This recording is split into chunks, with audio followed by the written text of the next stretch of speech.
محترم سامعین، والدین اللہ تعالیٰ کی وہ عظیم نعمت ہے جن کی قدر الفاظ میں بیان نہیں کی جا سکتی۔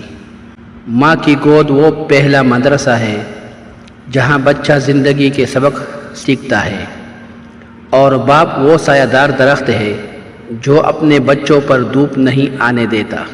قرآن کریم میں اللہ جل شانہ نے والدین کا ذکر عبادت کے ساتھ کیا گیا ہے، جس کا ترجمہ ہے اللہ کی عبادت کرو اور والدین کے ساتھ حسن سلوک کرو۔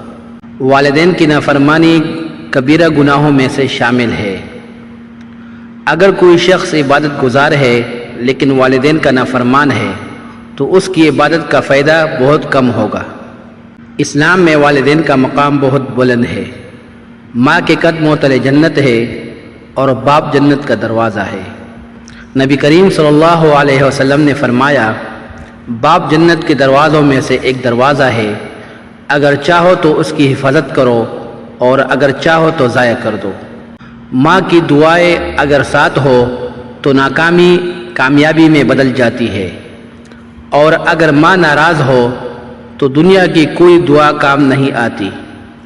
اگر تمہیں ماں باپ کی خدمت کا موقع ملا ہے تو یہ سمجھ لو کہ اللہ تعالیٰ نے تم پر خاص کرم فرمایا ہے، کیونکہ جنت نہ مسجد میں ہے، نہ مکہ میں، نہ مدینہ میں، جنت ماں کے قدموں کے نیچے ہے۔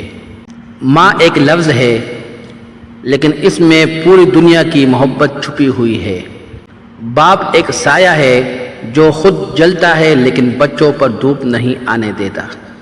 آخر میں یہ کہوں گا، اے ماں، یہ کامیابیاں، عزت، یہ نام تم سے ہے۔ خدا نے جو بھی دیا ہے مقام تم سے ہے۔